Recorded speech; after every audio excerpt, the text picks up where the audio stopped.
সারা দেশের মানুষ রাস্তায় নেমেছে এবং সারা দেশের মানুষ রাস্তায় নেমেছে এই কোটার যে যৌক্তিক সংস্কার তার দাবিতে ছাত্র সমাজ যে লড়াই করছে সেই লড়াইয়ের প্রতি সমর্থন জানিয়ে দেশের মানুষ এই সংহতি প্রকাশ করে রাস্তায় নেমেছে এবং সেই দাবির সাথে কোটার সংস্কারের যৌক্তিক দাবির সাথে যুক্ত হয়েছে দীর্ঘদিন থেকে যে এই 15 বছর 16 বছর ধরে যে এই সরকার ক্ষমতায় আছে তার মধ্যে 14 সাল থেকে ধারাবাহিকভাবে সে ভোটবিহীন ভোটারবিহীন দিনের ভোট রাতে এবং আমি দাবির নির্বাচন এই নির্বাচনের মধ্য দিয়ে সে জোর করে ক্ষমতায় আসে জনগণের মতামতের প্রতিফলনে এই পার্লামেন্ট গঠিত হয় নাই তারপরেও বিগত কয়েক টার্ম ধরে 3 টার্ম ধরে একটা মানে জনগণের বিরোধী জনবান্ধব তো নয় গণবিরোধী পার্লামেন্ট যেখানে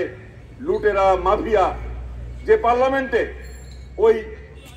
যে পার্লামেন্টের সদস্য যেকে শেখ হাসিনা পরপর 3 বার নৌকা দিয়েছে তার শরীরের বিভিন্ন মাংসের টুকরা ঢাকা ভারতে কলকাতায় পাওয়া গেল এবং সে ছোড়া গেল সে একজন চোরাকার বাড়ি এই পার্লামেন্টে বদি ছিল যে ইয়াবা ব্যবসার চালান বাংলাদেশের যুব সমাজকে ধ্বংস করার পিছনে যে ইয়াবার চালান যে প্রথমে নিয়ে এসেছে বদি সেই পার্লামেন্টের সদস্য ছিল এই পার্লামেন্টে এই যে কি নাম ওর যে মাংস পাওয়া গেছে আনা আজকে এই সব আরো অনেকে বেশিরভাগ এরা মাফিয়া লুটেরা এরা এই সব লুটেরাদের ক্লাব ধনিক লোকের ক্লাব মাফিয়াদের ক্লাবে পরিণত করেছে সেই পার্লামেন্ট মানুষের পক্ষে কথা বলবে না ছাত্র সমাজের কথা বলবে না আমরা দেখেছি দেশের লুটপাট দেশের সম্পদ কিভাবে বাইরে পাচার হচ্ছে লুটপাট হচ্ছে ব্যাংক কিভাবে দেউলিয়া হচ্ছে যে ব্যাংকগুলো দেউলিয়া হচ্ছে সেই ব্যাংকগুলোকে আমরা দেখছি অন্য ব্যাংকের সাথে যুক্ত করে একটা বাজার অর্থনীতিকে একটা অন্যভাবে আমাদের দেউলিয়া অর্থনীতিকে একটা স্যালাইন দিয়ে বেঁচে বাঁচিয়ে রাখার চেষ্টা এই সব রকম যখন দেশের সম্পদ বিদেশে পাচার হয়ে গেছে খেলাপি ঋণ এই দেশের ব্যাংকের আমাদের রাষ্ট্রত্ব ব্যাংক বা আমাদের দেশের ব্যাংকগুলোকে ধ্বংস করে ব্যাংকের টাকা বিদেশে যারা পাচার করেছে তারা আবার পার্লামেন্টেও বসে আছে এই কারণে আজকে তারা বারবার নানা কায়দায় নানা চালাকি করে এক ইস্যু যখন একটা ইস্যু উত্তপ্ত হয় তখন তারা নানা চালাকি করে একটা ইস্যু নিয়ে এসে সে রক্ষা পেতে চায় কিন্তু এবার তাদের চালাকি ধরা পড়েছে আমরা জানি এই কোটা সংস্কারের আন্দোলন দীর্ঘদিনের এই আন্দোলনের নামই হলো কোটা সংস্কারের কোটা বাতিলের আন্দোলন কখনো ছিল না যখন এই আন্দোলনের জন্ম হয়েছে তারা কোনোদিনও বলে নাই তারা পার্সেন্টেজের কথা বলেছে তো রতন ভাই যেটা বললো কমরেড কাভি রতন যেটা বললো মুক্তিযুদ্ধ নিয়ে না কোনোভাবেই প্রশ্ন ওঠেনি এবং আমরা কমিউনিস্ট পার্টি মনে করি মুক্তিযোদ্ধাকে বিতর্কিত করার প্রশ্নে কমিউনিস্ট পার্টি সব সময় সজাগ এবং সতর্ক আমরা মুক্তিযুদ্ধ কোনো দল বা ব্যক্তির একক বিজয় মনে করি না এদেশের মুক্তিযুদ্ধের বিজয় গণতন্ত্রের বিজয় 24 বছর পাকিস্তানি শাসকদের যে গণতন্ত্রকে হত্যা করেছিল সেই গণতন্ত্রের জন্য লড়াই করার বিজয় ছিল মুক্তিযুদ্ধের বিজয় এ বিজয় মুক্তিযুদ্ধের বিজয় ছিল সাম্প্রদায়িক রাষ্ট্র পাকিস্তান দ্বিজাতি তত্ত্বের ভিত্তিতে যে পাকিস্তান রাষ্ট্রের জন্ম সেইটা উচ্ছেদ করে একটা অসাম্প্রদায়িক বাংলাদেশ সেইটার স্বপ্ন দেখে আমরা মুক্তিযুদ্ধে আমাদের পূর্বসূরীরা অংশ নিয়েছিল এবং মুক্তিযুদ্ধের বিজয় হলো সাম্প্রদায়িকতার বিরুদ্ধে অসাম্প্রদায়িকতার বিজয় মুক্তিযুদ্ধের বিজয় হলো আমাদের বাঙালি জাতীয়তাবাদ বা ভাষাভিত্তিক যে জাতীয়তাবাদ ভাষা আন্দোলনের মধ্য দিয়ে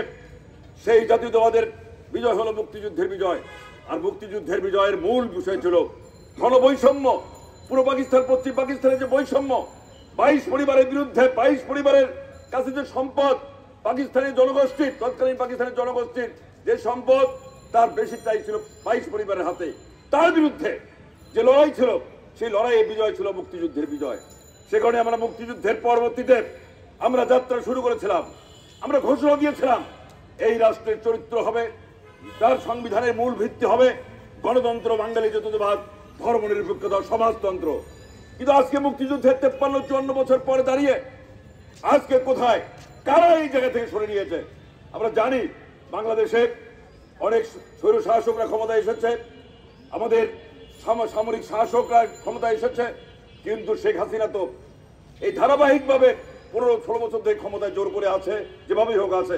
93 সাল ছিল। আজকে আমরা জানি বাংলাদেশের মুক্তিযুদ্ধের চেতনাকে কারা নস্যাৎ করেছে, কারা হেফাজতের সাথে আপোষ করেছে, কারা শহীদ জননী জাহান ইমামের আন্দোলনকে অন্য খাতে নিয়ে যে জাতীয়বাদী জামাতের সাথে যুগপৎ আন্দোলন 96 করেছে, সবই আমাদের জানা আছে। আজকে শেখ হাসিনা এই ছাত্রদের হঠাৎ করে এই কোটা সংস্কারের এইটাকে কেন আসলো, যখন দেখছে যে মতিউরের হাজার হাজার কোটি টাকা, তার যে পোষ্যপুত্র বেনজির, যে বেনজিরকে দিয়ে সে অনেক কিছুই সে মনে করেছে তাকে ক্ষমতায় অবৈধভাবে ক্ষমতা থাকার পিছনে এই বেনজির আইজিপি পুলিশের সে তাকে সহযোগিতা করেছিল। এই ইস্যু এটা ঢাকা থাকে না, এই লুটপাটের ঢাকা পার থাকে না, ধরা পড়েছে, মানুষের জনসম্মুখে প্রচার হয়েছে। সে কারণেই ইস্যুটাকে হঠাৎ করে কোর্ট থেকে কোটার বিষয়ে, কোর্ট তো জানি আমরা, ওই কোর্টের বিচারক, আমি কোর্টের বিরুদ্ধে কোর্ট সম্বন্ধে বলতে চাই না, ওই বিচারক যিনি রায় দিয়েছেন, আমরা যখন ছাত্র রাজনীতি করতাম, আমি জেলা পর্যায়ে যদি করেছি, আমাদের কাফি রতনরা এখানে অনেকে আছে, তারা কেন্দ্রীয় নেতৃত্বে ছিল, ওই বিচারকের পরিচয় তারা জানে, ওই বিচারকের পরিচয় তারা জানে, সেইটা বলতে চাই না।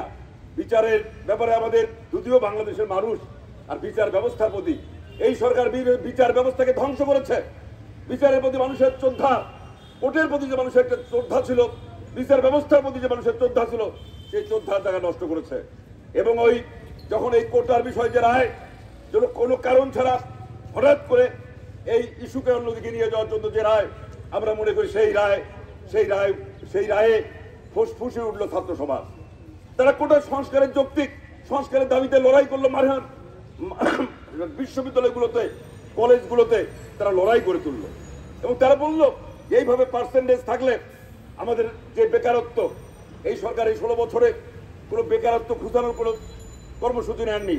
পার্লামেন্টে এমন কোনো আইন পাশ করেনি যেখানে যুব সমাজের কর্মসংস্থানের সুযোগ সৃষ্টি হয়, সেইটা করে নাই। সেই কারণে ছাত্ররা মনে করেছে এই কোটা যদি আবার বহাল হয়, তাহলে আমরা তাদের ওই পার্সেন্টেজ 56% কোটা এর মধ্যে যদি পড়ে যায়, তাহলে যুব সমাজ আগামী দিনে যারা এখন পড়াশোনা করছে, চলমান শিক্ষার্থী, তারা মনে করে তাদের ভবিষ্যৎ, তারা এই দেশে তারা চাকরি পাবে না, এবং তাদের ভবিষ্যৎ অন্ধকার হয়ে যাবে, এবং তাদের কর্মসংস্থানের সুযোগ হাতছাড়া হবে। সেই কারণে তারা মনে করেছে, তাদের আন্দোলন আমরাও মনে করি, তাদের রাজপথে দাঁড়ানোর এইটা যৌক্তিক। তারা রাজপথে দাঁড়িয়েছে, মিছিল করছে, একদম শান্তিপূর্ণভাবে তারা লড়াই করে যাচ্ছিল। কিন্তু আমরা দেখলাম সরকার এইটা ভীত হয়ে গেল। কারণ ভীত হওয়ার কারণ আছে, কারণ এই সময় লুটপাটের যে কাহিনী, প্রধানমন্ত্রী এটাকে উস্কিয়ে দিল। প্রধানমন্ত্রী চীন থেকে ফিরে যে প্রেস কনফারেন্স করলো, সেই প্রেস কনফারেন্সে প্রধানমন্ত্রী তিনি বলতে পারতেন, তিনি যুক্তি দিতে পারতেন, যে মুক্তিযুদ্ধের কোটা নিয়ে তিনি যুক্তি দিয়েছেন, যুক্তি দিতে পারতেন, কিন্তু তিনি বলতে পারেন না যে মুক্তিযোদ্ধার নাতিপতি কোটা পাবে নাকি, কোটা পাবে রাজাকারের নাতিপতি। কিন্তু সেটাই আমাদের আন্দোলনরত ছাত্র সমাজ আছে, তাদের মধ্যে ক্ষোভের দানা বেঁধে উঠলো। তারা মনে করলো, এবং বিষয়টা তো সঠিক, তারা এটা নিজের কাছে তারা মনে করলো যে আমরা এই যৌক্তিক আন্দোলনকে অন্য খাতে প্রভাবিত করার জন্য আমাদেরকে শেখ হাসিনা রাজাকার বলেছে। জ্বলে উঠলো বাংলাদেশ, ক্ষোভে জ্বলে উঠলো বাংলাদেশ। সারা দেশের ছাত্রছাত্রীরা নেমে পড়লো, সাধারণ ছাত্রছাত্রীরা নেমে পড়লো। এবং আমি যতটুকু জানি, আমার বাড়িতে, আমি কালকে ফেসবুকে দেখছিলাম, আমার ভাই একজন আওয়ামী লীগের এই ঢাকায় থাকে, স্বেচ্ছাসেবক লীগ করে, তার মেয়ে জাহাঙ্গীরনগরে পড়ে, সে ভিকরুন্নিসায় পড়তো। সে আজকে দেখে একটা স্ট্যাটাস দিয়েছে গতকাল, ভিকরুন্নিসায় সম্ভবত এখন যারা পড়াশোনা করে তাদেরকে থ্রেট দিয়েছে প্রশাসন। সে বলেছে, আমি একজন ভিকরুন্নিসার ছাত্রী হিসাবে আমি বলছি, সে একটা প্রিন্সিপালের কাছে চিঠি দিয়েছে ফেসবুকে, আমি বলছি যে এদেরকে যদি বহিষ্কার করা হয়, কৃষি দর কোনো চিন্তা করা হয়, তাহলে ক্ষমা পাবেন না। এবং এই আন্দোলন যৌক্তিক, ন্যায়ের পক্ষে আন্দোলন, ন্যায়ের পক্ষে আন্দোলন। এই আন্দোলনে সে জাহাঙ্গীরনগরে পড়াশোনা করে। আপনারা খোঁজ নিয়ে দেখেন আওয়ামী লীগের নেতাকর্মীরা, খোঁজ নিয়ে দেখেন শেখ হাসিনা আজকে প্রত্যেক ঘরে ঘরে, সে কোনো রাজনীতি করে না, সে কিন্তু এই আন্দোলনের সাথে। আমার এক ভাগ্নেও দেখলাম কোনোদিন রাজনীতির কথাই বলে না, আমেরিকায় পিএইচডি করতে গেছে, ইঞ্জিনিয়ারিং পড়তো। আজকে দেখি নূর হোসেনের ওই বুকে পিঠে স্লোগানকে ওইটা তার প্রোফাইলে গতকাল থেকে চালু করেছে।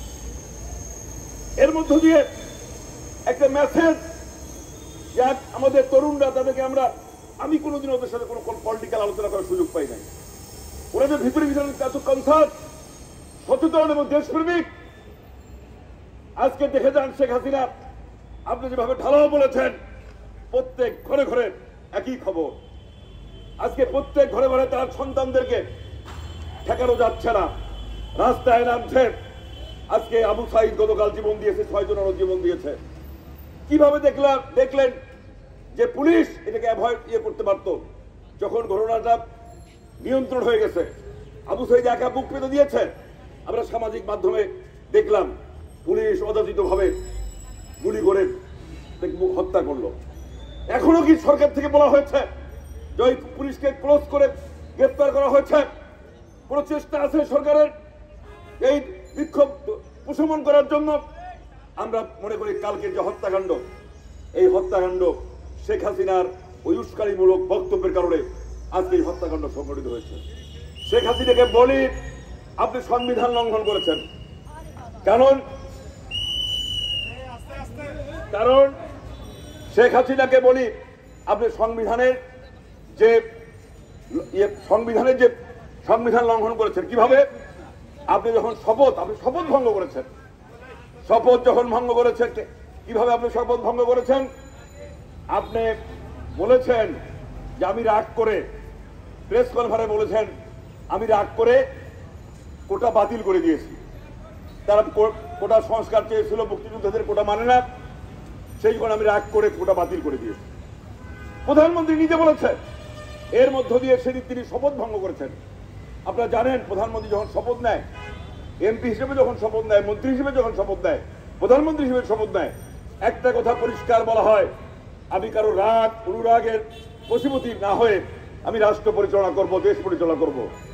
তাহলে রাগ অনুরাগ আজকে উনি আপনি রাগ অনুরাগ করে আপনি নিজেই বলেছেন আমি বিরক্ত হয়ে বাতিল করেছি।